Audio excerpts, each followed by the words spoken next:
Olá. É, Na aula de hoje, hoje, nessa aula daqui, na verdade é meio que só uma revisão de algumas coisas que a gente viu na aula antes do período da pandemia, tá? Eu tinha um vídeo gravado sobre as propriedades de limite, só que eu perdi a gravação das aulas que eu tinha. Nós estávamos num celular antigo e eu não consegui recuperar. Eu ainda vou ver se eu consigo tirar do celular, velho, mas por enquanto, eu vou ter que ficar com essa ter que regravar o conteúdo. Então, o que eu vou falar hoje com vocês é um pouquinho sobre a ideia de funções e calcular o que seria a propriedade de limite. É meio que um complemento à aula que já está no. Que eu já vou mandar o link para vocês. E é isso. Ainda estou nesse período de organização do ensino remoto, mas vamos lá. Então, vamos relembrar um pouquinho, tá, da ideia de uma função real. Então, só relembrando alguns conceitos básicos. Uma função, essa é a notação que a gente vai costumar usar. Vamos simplificar um pouco. Quer dizer, colocar um pouquinho mais abstrato. O que é uma função? Uma função, tá? Coisas de ensino básico. É uma relação que tem algumas características entre dois conjuntos. Você tem um conjunto de elementos que é definido como sendo o domínio da função. E você tem um segundo conjunto de elementos que é definido como sendo o contradomínio da função. Tá? E o que a função é uma espécie, ela é essencialmente uma regra. Ela diz para você o seguinte, tá? Esse ponto daqui, esse elemento do domínio vai estar associado a esse daqui. Ele é uma função, no fundo, ele é um mapa que serve para você associar cada um dos elementos daqui com cada um dos elementos do domínio em um elemento do contradomínio. Tá? Então, ela é essencialmente um guia, um mapa que estabelece essa relação, uma regra. No curso de cálculo e, bom, para os alunos de engenharia, no restante da. Sempre que vocês tiverem que usar matemática, as funções que vocês querem estudar são as funções que têm o domínio nos reais. São funções que estabelecem, por exemplo, relações como quando a temperatura de um objeto físico está em tantos graus, o que acontece com outra quantidade, com a massa dele? O que acontece com o tamanho do objeto? Ou então, se um objeto está numa velocidade tal, qual é a relação que acontece com outra coisa? São relações que você tem que estabelece. Relação entre tempo. Um objeto está com um tempo tal, como é a massa dele, qual é a temperatura dele.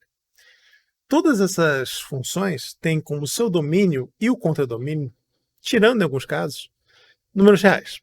Porque são números que têm todo o contínuo de valores, assim, tantos segundos, tantos centímetros. O único conjunto que consegue representar isso bem é o conjunto dos números reais. Depois eu pretendo gravar umas aulas específicas sobre isso, mas não no momento, mas só como uma espécie de reforço. Qual é a notação que a gente vai usar para funções? Tá. A notação que a gente usa para funções é essa daqui.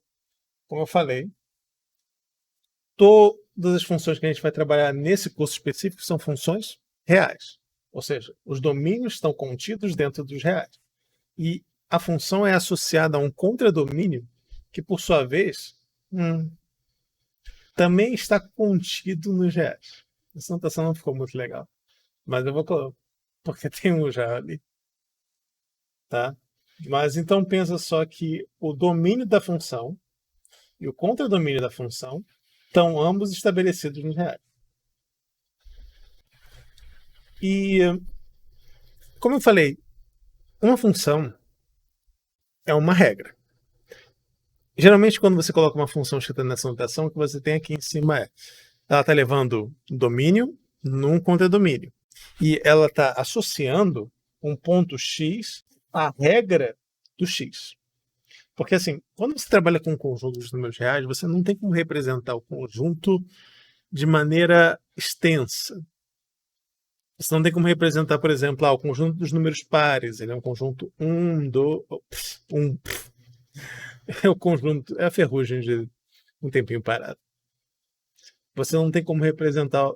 Você pode representar com os números pares como sendo 2, 4, 6, que a gente chama de forma discreta de um conjunto. Números reais não funcionam assim. Você não tem como representar um contínuo de valores, todos os valores possíveis entre 0 e 1, na forma de um conjunto discreto. Então você não pode escrever uma regra também de maneira discreta. Você precisa de uma expressão mais analítica. Vou dar um exemplo para não ficar tão confuso. Vamos pegar uma função, por exemplo, que é a função que leva do conjunto dos... que leva um número ao quadrado dele. Como é que eu escreveria isso? O domínio dessa função é o domínio de todos os reais. O contradomínio, quando uma função eleva um número real ao quadrado, esse número é sempre positivo. Porque se for positivo, continua positivo. Se for negativo, menos com o produto com menos, aí dá positivo. Então, o contradomínio dela aí é uma questão mais de formalismo. Eu podia pensar na imagem, mas de novo, vou gravar uma aula específica falando sobre essas sutilezas de contradomínio e imagem. Mas, de qualquer maneira, ela leva os reais num subconjunto dos reais. Tá? Contradomínio também seriam os reais, mas mais especificamente ela está limitada aos reais positivos. E o que essa função faz? Ela pega o x e leva em x ao quadrado. E como é que eu escrevo notação de função? Como é que ela funciona na prática? É assim. O que essa regra significa, como é que você usa ela, é isso aqui. F de 1 é 1 ao quadrado. F de 3 é igual a 3 ao quadrado, que é igual a 9. F de menos 2 ao quadrado, que é igual a 4. Então, é bem isso. Tá? O jeito que você usa e escreve funções. Bom, o que mais a gente pode falar? Que seria importante para vocês saberem de funções. Como eu falei, tem a questão do domínio e tal. Tem que passar uma lista para vocês para treinar essas questões. Porque a matemática é bem assim mesmo, né? Prática, tentando resolver. Tá, domínio. Domínio. A ideia de uma função. Você pode trabalhar, assim, uma forma resumida que a gente geralmente vai usar em cálculo é o seguinte: quando o contradomínio e o domínio não são tão importantes no problema, é comum você representar uma função só pela regra dela. X ao quadrado mais 2x menos 1. Ou então g de x é só igual a 1 sobre x ao quadrado mais 1. Tá? Ela estabelece a regra. Ela leva um número x qualquer em 1 sobre x ao quadrado mais 1. Então, como é que eu uso isso? Se eu for aplicar essa função no ponto 2, ela vai levar ela em 1 sobre 2 ao quadrado mais 1. 1 sobre 5. Também é importante você saber de funções. Como eu falei, a variável aqui denota... A notação que a gente usa para variável... Essa variável daqui, ela representa um número genérico. É um número real qualquer. Com algumas restrições. Por exemplo, tem certas situações onde você tem que restringir o domínio porque não faz sentido para todos os reais. Por exemplo, a função f de x igual a 1 sobre x menos 1 não faz sentido para f de 1. Porque f de 1 vai dar o quê? 1 sobre 0 e isso não existe. Então o domínio dessa função daí excluiria o 1. Uma coisa que é interessante das funções é que você pode pensar em somar e fazer operações com funções, que é uma coisa que você normalmente precisa fazer.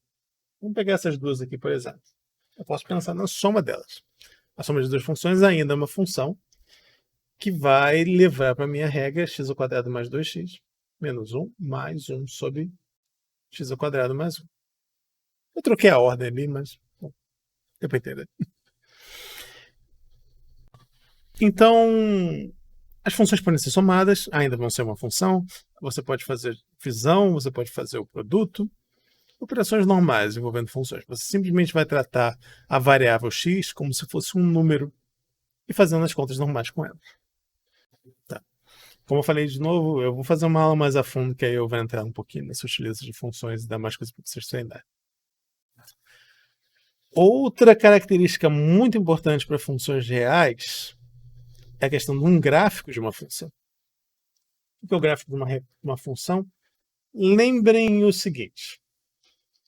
Função é uma regra que associa um conjunto A, um domínio D, por exemplo, a um contradomínio C.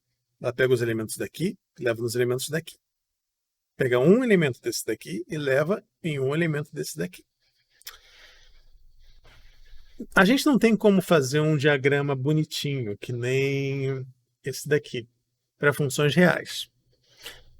Só que visualizar uma função é muito importante, porque assim você tem uma noção, uma ideia mais global, por exemplo, quando você está pensando em problemas envolvendo coisas físicas, é importante você ter uma visualização para você conseguir entender os padrões que estão aparecendo e tal. Como é que eu faço para representar visualmente, então, uma função de números reais? Porque eu não consigo pegar um ponto e fazer esse. Um ponto vai nesse, um ponto vai nesse. O que a gente faz é o seguinte, a gente vai usar o plano cartesiano. Para quem lembra lá do ensino fundamental, do ensino médio, o que é o plano cartesiano? Você começa com uma representação visual do conjunto dos números reais, através da reta. Cada ponto da reta representa um número real. Você marca um ponto aqui, sendo o seu zero. Todos os números que estão antes, que estão... Minha câmera está meio invertida, eu acho. Mas eu vou colocar aqui, então, no mouse. Todos os números que estão antes do zero, tá? São os números negativos. A distância entre os pontos, você consegue determinar o valor de um ponto da reta através da distância que ele possui para o zero. Então, por exemplo, o ponto menos 1 é um ponto que, se você medisse com uma régua, teria uma distância de 1 para ele. Mesma coisa se você quiser fazer um 1 positivo. Então, o plano cartesiano começa com a representação dos números reais através da reta. E você coloca agora o seguinte. Uma função relaciona um conjunto com outro, certo? Uma função dos números reais tem seu domínio nos R. Você precisa agora representar visualmente o seu contradomínio. Onde que você coloca? Você faz um eixo perpendicular. Tá? Um eixo perpendicular também dos reais. E agora o eixo... Eu poderia ter usado uma régua aqui. Peraí. Eu sempre esqueço dos recursos. Uma das poucas vantagens que você tem de fazer uma aula remota, você tem um pouquinho mais de ferramentas à sua disposição.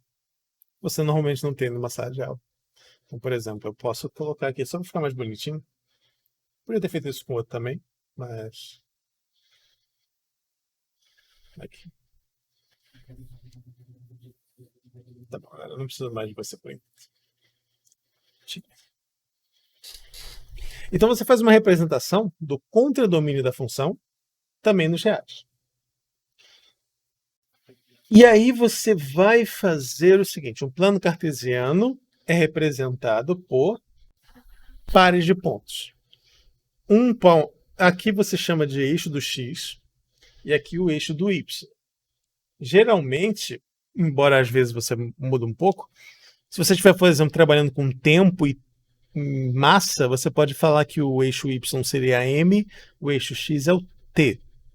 Depende do seu problema. A gente usa x e y mais pela questão dimensional, é comprimento e verticalidade. Horizontalidade e verticalidade. Os pontos do plano cartesiano podem ser qualquer combinação. E aí você vai fazer o seguinte. Ó. Esse é o ponto do... A escala tá meio ruim, né? Mas... Tá bom. Digamos que o 2 esteja aqui. E você consegue marcar pontos e associações dessa maneira. Esse é o ponto 2, 1. X igual a 2, y igual a 1. Essa forma de você enxergar o plano é bastante útil no estudo das funções, pelo quê? Você tem aqui, tá? Você tem aqui uma representação visual de um conjunto que é o domínio e o conjunto que é o contradomínio para funções reais. Então, a regra de associação pode ser representada visualmente. Por exemplo, bom, como ela é gravada não tem problema eu apagar qualquer coisa. Também, segunda vantagem, eu posso apagar uma conta sem usar o mesmo espaço, porque qualquer coisa vocês voltam um vídeo. Vejam, porque é a parte que perderam. Mas, por exemplo, vamos pensar naquela função ali do f igual a x ao quadrado. Eu gosto dela porque ela é uma função que é simples, mas ao mesmo tempo não é tão super simples assim. Tá. O que seria a representação visual dela? A gente começa com... Por exemplo, digamos o ponto 1, pela regra da função, o que acontece quando eu aplico 1? X, f de x. Quando eu aplico 1, não muda nada, ela vai para o 1. Quando eu aplico 2, vai para o 4. Quando eu aplico 3, vai para o 9. Então, vamos lá. O 1 vai para o 1. O 2 vai para o 4. Na verdade, deveria ser mais alto para manter a escala. Acho que assim tá bom. Deixa eu ver com o meu dedo. 1, 2, 3. Na verdade, esse é o 3, né? 4. E o 3 não dá nem para ver, mas o 3 vai embora. Tá. Bom, primeira coisa. Eu sei que é... Bom, e o 0? O 0 vai ficar no próprio. 0. Primeira coisa que eu vou deixar bem clara aqui, só para ninguém pensar, você não faz o gráfico de uma função real só usando isso. Tá? A gente vai estudar métodos para fazer gráficos de funções. Porque assim, uma função real tem uma ideia que a gente vai estudar também nesse curso, que é a ideia de continuidade. Uma função que é real, e geralmente as funções que a gente trabalha em física, matemática aplicada, química, são todas funções reais que são contínuas. Ou seja, elas não têm saltos esquisitos no seu gráfico. Por exemplo, a função não vai estar aqui, de repente passar para cá e ter um nada entre eles. Tipo, ela é 0, só que aí ela chegou aqui e ela pulou para cá. Depois ela continuou um pouquinho, parou e foi para cá. Tinha esse tipo de função... Não aparece em situações reais. O que acontece é que funções reais elas são contínuas, elas são previsíveis. Por exemplo, essa função x ao quadrado, ela vai ter um comportamento assim. Eu posso meio que ligar os pontos. E é claro, ligar os pontos de maneira previsível. Eu posso ligar ele assim, porque ele não vai realmente alcançar. Né? Fazendo isso na mão um pouquinho chato. Mas ele vai embora até ele chegar no 9, que não dá nem para ver na tela. E, bom, o número negativo também é meio que um espelho, então ela funciona.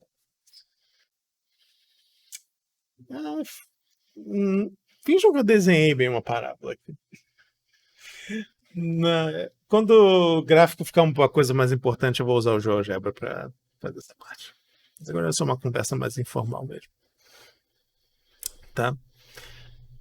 Importante notar, no curso a gente vai ver métodos que permitem a gente fazer um desenho mais preciso. Esse ligar os gráficos que eu fiz aí é uma coisa meio de trás para frente. Eu sei como é que é o gráfico da função, então eu fiz o gráfico desse jeito. Mas existem técnicas que, se você não sabe o gráfico da função, você consegue estudar um pouquinho da função e fazer uma gráfica um pouco mais preciso. A gente vai estudar isso lá para o final do curso. É uma das aplicações das coisas que a gente vai ver, das ferramentas que a gente vai ter. Mas a ideia do gráfico de uma função é bem importante por causa disso. E eu só queria, com esse exemplo, mostrar para vocês o que o gráfico, como é que o gráfico de fato funciona, que as pessoas às vezes aprendem a fazer gráficos na escola e não tem realmente uma noção muito boa do que é. O gráfico da função x é esse. O gráfico da função 4x mais 2 é uma linha reta. E, deixa eu ver. No 0 ela vale 2, no 1 ela vale 6, então tá aqui, é uma linha reta, eu ligo e pronto. Só que você não tem nenhum contexto, tipo, o que isso significa? O que foi que você fez? É o gráfico da função, mas o que é o gráfico da função? O gráfico da função, como eu falei, é uma representação visual da regra da função. É como se você estivesse fazendo esse diagramazinho aqui, por exemplo, ela vai levar o ponto A em 1, ela leva o ponto B no 2. Não, no 1 também. O ponto C e o D vão no 3. Tipo, como uma função é mais simples, você consegue fazer um desenho assim mostrando o que a regra dela faz. E aí você consegue ter uma ideia do comportamento e tal. Se você quiser fazer a mesma coisa para números reais, você representa ele desse jeito. O número 1 vai ser levado no 1, o número 2 vai ser levado no 4. E o número 2,5? O número 2,5, aí você, o negócio do gráfico é que você consegue fazer meio que uma estimativa. O número 2,5 está aqui, o 2,5 vai ser levado mais ou menos aqui. Aí você olha aqui no eixo Y onde ele está. Então, o gráfico de uma função não é nada mais nada menos do que uma representação visual da regra. Como é que ela age no seu domínio, no seu conteúdo. Beleza?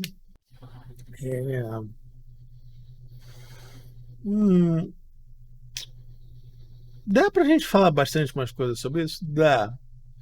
Mas, como eu falei, eu vou fazer uma aula de reforço sobre isso. No momento a gente vai ficar por aqui. Eu vou fazer agora uma aula sobre limites, explicando um pouquinho da ideia do limite de uma função e falando um pouquinho sobre a ideia da continuidade da função, que seria o começo da matéria propriamente de cálculo. Para quem perdeu as explicações e quem esqueceu as explicações que eu fiz no começo do ano passado, é esquisito até falar isso. No começo do ano passado eu fiz uma revisão lá de pré-cálculo. Eu ainda pretendo fazer ela, só que paralelamente. E talvez atrase um pouquinho. Tem muita coisa acontecendo. Mas beleza. Então essa foi uma explicação bem rápida de função. Vamos falar agora, no próximo vídeo, sobre limites, definição. E aí depois eu coloco junto lá o vídeo que eu fiz no ano passado sobre as propriedades de limite. Beleza? Então, até a próxima.